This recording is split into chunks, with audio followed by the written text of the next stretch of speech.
Hey guys, Lord here, back in with another action figure review. Today I'll be taking a look at the DC Multiverse Target exclusive Animal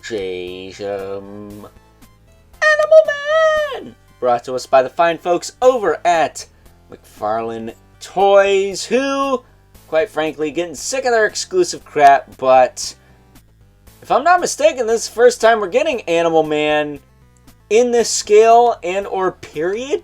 Is there any other Animal Man figures out there? I know there's plenty of wannabes. There's I think a Justice League figure, or even the Bold figure. There's a DC Classics figure of him. Maybe even an old DC Direct kicking around somewhere. But Animal Man here, I don't know if there's any figures of him other than this one. So if you want an Animal Man, this is your only option. And you're limited to one store, so you're kind of FUCK'd there. That said, much like the Red Tornado we took a look at earlier today, check that out if you haven't already. Would really appreciate it if you did. I mean, be sweet of you to do that. For you, boy, come on. I ordered this guy along with him because screw going to the stores. That costs money. And I got them in like a week's time.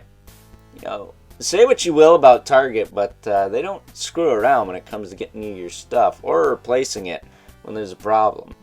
I didn't mention this, but my Red Tornado's torso was relatively loose, and they helped me get a refund to purchase a replacement from my local store. So, very nice of Target Online to do that. That said, getting into the meat and taters of this review and take a look-see at Animal Man's accessories. Here's come the collectible trading card with a bio on the back. You can pause and read at your own leisure. It's my understanding he's like Beast Boy, but a grown adult. So, yeah, and he's not green. So, other than that, I don't know much about this guy. So please inform me in the comments. That said, he does come with a pair of karate chop hands. Hi-sa.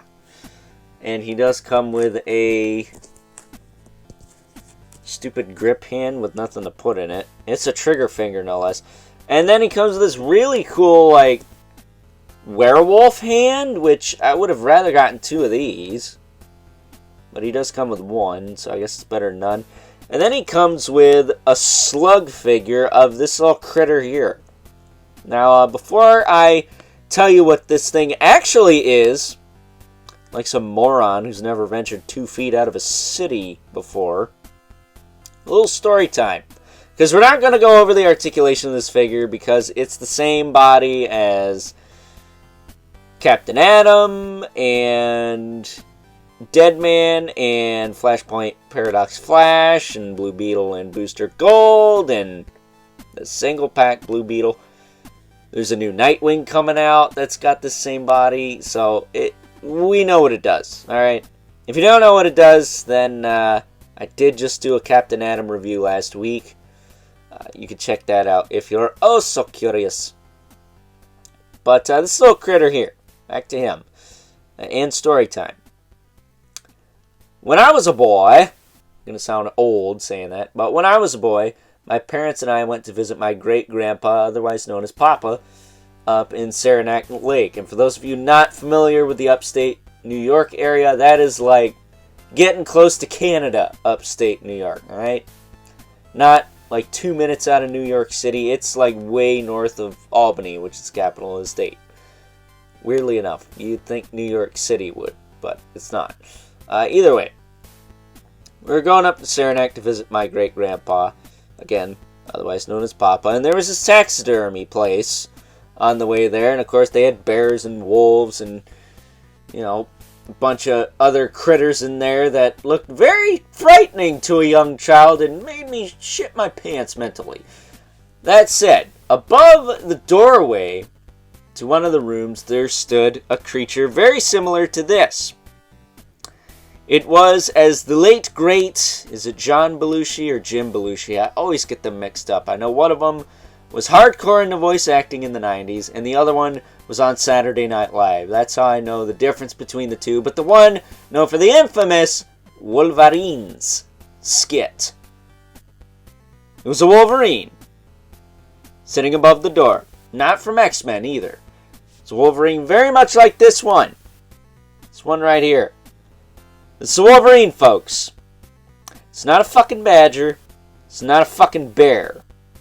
If I hear one more of you morons call this thing a fucking bear, I'm going to find you and punch you in the ass, because you're a moron. So again, it's Wolverine.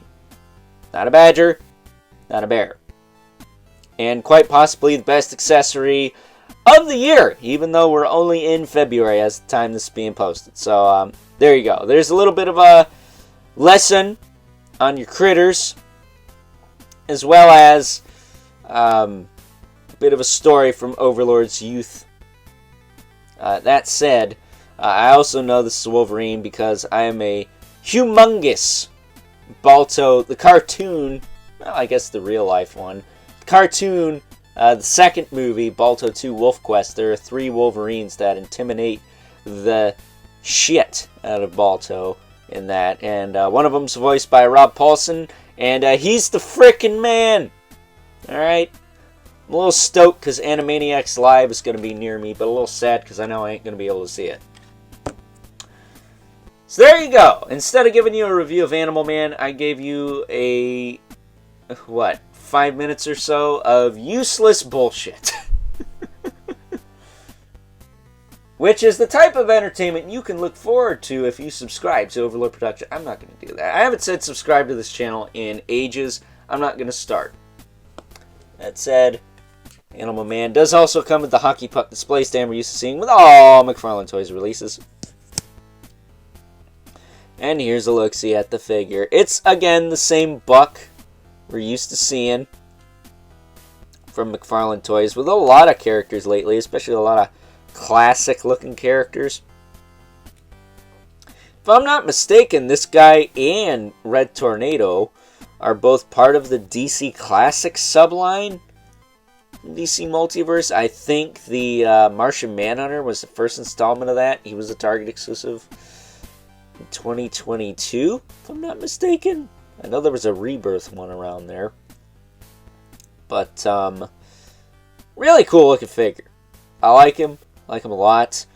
There was an Animal Man little short that was on Cartoon Network back when they used to do, I think it was like in the Justice League Action days and DC Superhero Girls and all that. It was after Brave and the Bold, but they used to do like the DC Comics Power Hour or something. There was a little Animal Man short that was pretty hilarious. I don't know where you can watch that. It might even be on YouTube, but if you can find it, definitely check it out. It's pretty funny. But that's where I get the Animal Man thing from, if you are oh so curious. There's also a really cool Blue Beetle little short cartoon on HBO Max. It's part of the John Constantine House of Destiny kind of comp. There's one of him and Kamandi, which Kamandi on this buck would be kind of cool. And I think the what the heck is it? 7 Soldiers of Victory or something? I can't remember. But lots of obscure DC characters getting time in the spotlight because, you know, we all love Batman, Superman, and Wonder Woman. Or in my case, Batman and Wonder Woman. Superman can eat a dick. But I like a lot of obscure characters. Like Etrigan. Or Deadman. Or the Spectre. Was also in that John Constantine House of Destiny thing. Dr. Fate, Swamp Thing. A lot of supernatural characters. Much like Marvel. You know, Ghost Rider being my favorite. And then, of course, I like Blade and Morbius and Man-Thing, Werewolf by Night. What is it? Doctor Strange, of course. But Animal Man here, it's a character I probably like more if I knew more about him. I'm very much familiar with Buona Beast because, again, he was in Brave and the Bold, but at the same time, I don't know everything about him either. And as far as I know, Mattel didn't give us a figure of this guy back in the DC Classics days. Actually, let's look at that head sculpt quick. A lot of character in that. He's got glasses going on. Some cool, the black and green on the suit looks nice. Very clean. And then, of course, articulation. I'm not going to go over it, but he's got the double ball peg in the head here. So you can get a lot of toot out of that. Which is why I keep saying double ball pegs are the way to go. He's got the same thing in the torso and in the waist. He's got all your typical McFarlane articulation. But let's do a toe joint test. He's got really nice tight toe joints. It's like the Red Tornado, which I forgot to do that test on. I will say, the one thing with this body, the ankles are a little tricky. So yeah, but I really like this figure. He's probably not like top 10 worthy. I mean, I know it's only February, but I like to start prepping my list and keeping track of stuff early. That way, by the time the end of the year comes, I'll have most of the list done, and then I'll scramble to play catch up and upload my list for the calendar year 2 months into the next year, because that's how we do it here at Overlord Productions. But, you know, I did take a 7-month hiatus last year, so what the hell do you want for free? That said, that's Animal Man in a nutshell. Fun figure. Comes with a plethora of hands. I wish more McFarlane figures came with that, but beggars can't be choosers, I guess. And they're at least black hands, so you should be able to use them with a lot of other characters. Like that Black Lightning I just reviewed last week. Is that a shameless plug? Maybe. But with that being said, it's time now that we move right along and take a look at some size comparisons. First up, here's good old Animal Man, alongside his quote-unquote wave mate, or whatever you want to call it, Red Tornado, who again uploaded earlier today, so check that out if you haven't already. Probably going to say it one more time before this video is over. In fact, I know I am, because I already recorded final thoughts before this section. You're recording out of order? Blasphemous! But last I checked, it's my channel, my rules. I did what I did. If you don't like it, kiss my ass. And then we also have a figure that also utilizes the same parts as this guy, with the exception of the upper torso and of course the head sculpt. Good old Dead Man, one of the best DC Multiverse figures of 2023, despite the fact he was a little tricky to find. He wasn't exclusive after all, but a really solid addition. I did swap the arms. I flipped them, so his left arm's on his right side and his right arm is on his left side, and then I swapped the hands at the wrist, not the hand itself. And, you know, you don't really notice that his arms can go down. He doesn't look like a friggin' scarecrow. Though, if you do have yours posed up on the shelf, you probably don't need to do that. But I don't. So there. Haha! Getting them out of the way. Neglected to mention that this Red Tornado here reignited my interest in wanting to go back and check out Young Justice again, because I never did finish that series. I watched quite a bit of it when it premiered back on Cartoon Network, back in the day when Cartoon Network didn't suck balls. But be honest with you, I never finished the series. I watched quite a bit of it, but never finished it, and I know it's still going on HBO Max to this day, so I have to check that out. That said, this of course would not be one of my videos without bringing in the infamous Mythic Legion's Brother Mandibulus, NMK11 Spawn, who of course stands taller than Animal Man, because Spawn is a more unique buck, and of the two, should be no surprise, I do prefer the Red Tornado, just because I know more about him. I like him aesthetically, and I have a lot of nostalgia for that character. But Animal Man's cool, he's fun. Again, he seems like an adult version of Beast Boy, but you can quote me, or correct me in the comments if I'm wrong. Don't quote me on that. I'm not the most knowledgeable when it comes to these more obscure comic book characters. I know a lot about Batman and Spidey, though, so if you want to know more about that, that's different. Or even Ghost Rider, of course, and Spawn here. So, with that being said, it's time now that we wrap things up. Some final thoughts. Overall, and much like good old Red Tornado, we looked at earlier today. Check that out if you haven't already. Would really appreciate it if you did. For not only being my first figure of Animal Man, but quite possibly the first figure of Animal Man. We've gotten in the 6 to 7 inch scale here.